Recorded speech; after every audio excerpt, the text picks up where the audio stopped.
What's going on, everybody? It is Wyatt Lerner back with another episode of StipeTapped. Let's not talk facts. Got a big card this weekend, UFC 239. Got a couple title fights, some very good matchups, a lot of violence to look forward to. Before we touch on that, some personal news. Some of you might be wondering why I'm wearing the exact same outfit as I wore in the last video. That is because your boy Eric Anders went in there Saturday and almost caught a body. I mean, talk about coming off a loss and making the most of it. Before the fight even, Eric said, I want to go in there round one, get it done, come out unscathed, and fight short notice on the San Antonio card. What did he do? He went in there, nearly murdered a man, and barely got touched. He's doing what he said he was going to be doing. That's the most fun thing to watch a fighter do, is call their shot and then hit it. I love seeing that. So shout out to Eric. Great fight. Hopefully see you on the San Antonio card. Other news, we have, I almost said the shitty fight of Paulie versus Artem is over, thank God. Artem won. Who gives a shit? It wasn't anything I wanted it to be. It was boring. I didn't pay for it, don't get me wrong, but it was boring. There was no chaos. I wanted chairs being thrown. I wanted Paulie crying at some point. I wanted something big to happen. Nothing happened. And then, like a couple days later, Paulie was commentating boxing. The boxing world just accepted him back after that performance. So, another thing, there comes a time when you see old UFC legends fighting and getting the shit kicked out of them, and it hurts because they're old and they want to keep fighting. They think they can do it, but they just can't. Tito versus Chuck 3, that was abysmal. That was terrible to watch. Fighters like that. But we had something happen. It was a good thing. We saw BJ Penn, I'd say, arguably win a fight. He fought a drunk bouncer in Vegas. He kept control the whole time. He didn't let him get up. Even he got cheap shotted. Ref didn't call it. But, shout out to BJ Penn for getting that win. Getting back in the win column, and good for him. He deserves one. Now, on to UFC 239. So first fight I want to talk about is Claudia Gadelha versus Ronda Marcos. I want to talk about this for one reason. I don't know why this fight's being made, okay? Claudia has 4 losses in the UFC, and 3 were against former champions. She's a little mini powerhouse. It's like a female John Lineker, just fucking running around trying to kill you. She's fighting a girl that is 9-7. I don't understand. I don't get it. I guess, Marcos beating Angela Hill gets her a case for this fight. I don't get it. My pick here is Claudia by ragdolling the shit out of her for 3 rounds and then winning a decision. That's about all I can come up with. The fight I would like to talk about is pretty boy Luke Rockhold coming up to 205 to fight Jan Blachowicz. Sure, I messed that name up, but you get the point. Luke has finally woken up from that coma that Yoel Romero put him in and has decided to move up a weight class. Now, when fighters do this, it usually either benefits them tremendously or completely ruins their career. So I honestly think this is going to help Rockhold. This matchup, his problems, his issues lie within his chin, his boxing defense, and then his chin. And Jan doesn't knock people out. Hardly ever. So I think this is a good matchup for him. I expect to see a bunch of, like I said, spinning kicks and elbows and shit like that. Yes, I would love to see Rockhold get starched and looked all confused again, like what the fuck just happened. But I don't see that happening here. I see a fun fight that leads to Rockhold versus Anthony Smith, because that's one that they've been trying to get for a while. Anthony Smith hates him. I think that would be a good fight. But I think Rockhold walks away with this one in his debut. Next fight I'm going to get into is one that I personally am looking forward to. every card there's one or two fights where you know it's going to be good. Whether you like one fighter or you hate both of them, you know that there's going to be a show. You know it's going to be entertaining, and you're looking forward to it. This is one of those fights. Jorge Masvidal versus Ben Askren. Even the nicknames make this fight cool. Gamebred versus Funky Askren. I mean, you can't ask for much more than that. Ben looks like a 45-year-old divorced mechanic, and Jorge Masvidal looks like Jesus Christ himself. This is going to be awesome. I can't wait for this one.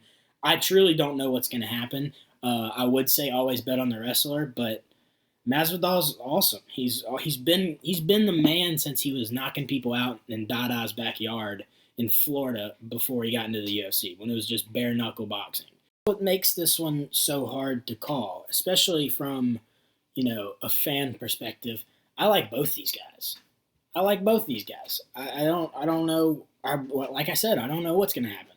One of two things is going to happen. Ben's going to wrestle fuck him, or Jorge's going to knock him the fuck out. Those are the only two things that I can see happening. So I'm going to go with best of luck to both of you guys. The next fight I'm going to get into is, and I don't even want to talk about it, Amanda Nunes versus Holly Holm. And I know what you're thinking. You don't want to talk about it because it's women's MMA. No, I don't want to talk about it because Holly Holm does not deserve a title shot in any world I live in. She has been piggybacking a win over Ronda Rousey since 2015. Since that fight, by the way, she's 2-4. 2-4, and has had multiple title losses. Like, competed for a title and lost multiple times. She's 37 years old. None of this makes sense. Up is down, left is right. None of it makes sense to me. But still, she keeps getting these shots. Then you have Amanda Nunes, who is the baddest woman on the planet, the best women's MMA fighter alive right now. Knocked out Ronda Rousey, beat Shevchenko twice, knocked out Cyborg. I don't understand how this fight gets made. I guess they're just running out of people to throw at Amanda Nunes, and they don't want her to retire or something, but they don't even promote her anyway. So I don't get it. This one's going to be bad. I'm going Amanda Nunes by knockout. Hopefully sooner rather than later, because I don't want to see Holly Holm in that octagon anymore. Finally, we have the main event of UFC 239, Jon Jones versus Thiago Santos. And this is probably going to be the best fight on the card. We all know how Thiago Santos fights. I mean, the dude's got a giant hammer tattooed to his chest. You think he doesn't kick people's asses like regularly?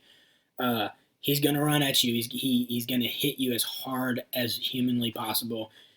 He hits harder than a truck. I don't get it, and he has showed that. I mean, he's almost killed like 5 people in the octagon.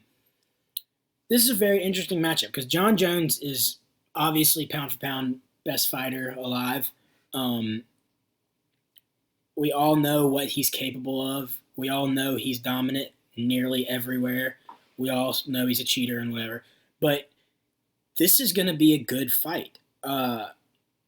We never got to see. We were cheated out of Rumble versus Jones, which would have been the hardest hitter Jon Jones has ever faced. That's what we were hoping for. Anthony Rumble Johnson gets in there and catches Jon, and then we get to see what happens to Jon Jones. That never happened. The fight never happened. Now we might get that chance. If Thiago Santos catches Jon Jones, he's going to be in a world of trouble. This guy hurts people. He's violent. He's fun to watch.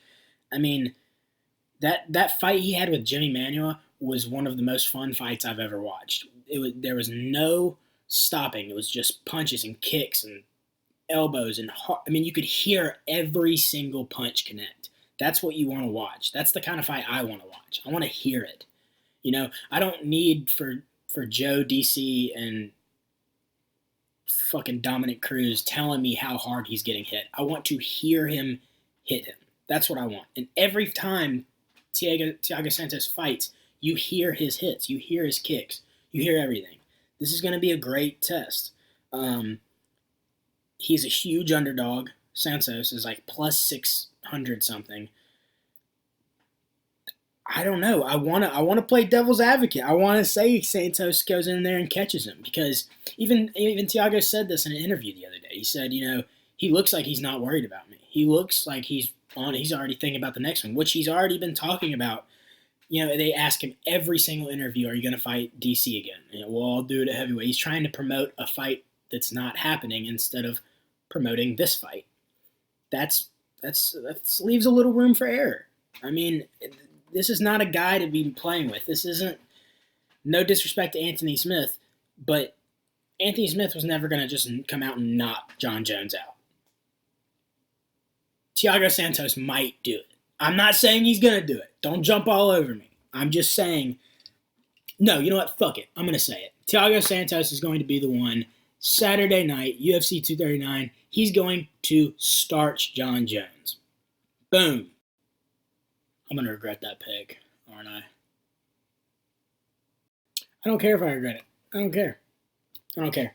Thiago Santos hits harder than a positive pregnancy test at the age of 16. So I'm going to stick with my guns. I think Thiago Santos shocks the world Saturday. You heard it right fucking here first. That's it. And to cap things off, we're going to do some questions again. You guys send them in on Twitter, and I will use the best of my abilities once again to answer them. So first, we got this one. Matt, was Lawler out?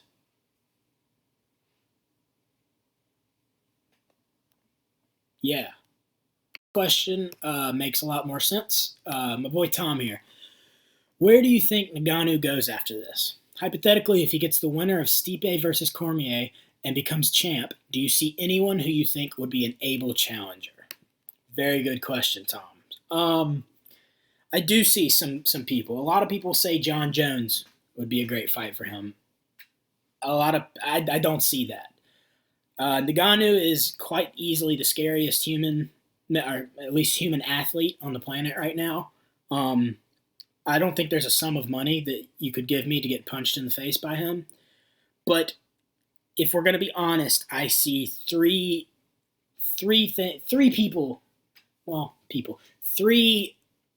fights that could cause Ngannou trouble. One, Godzilla. Big motherfucker. Scary as shit. Two, a 18-wheeler going upwards of 40 miles an hour when he is not looking. And three, Gabby Garcia just in a regular 3-round match.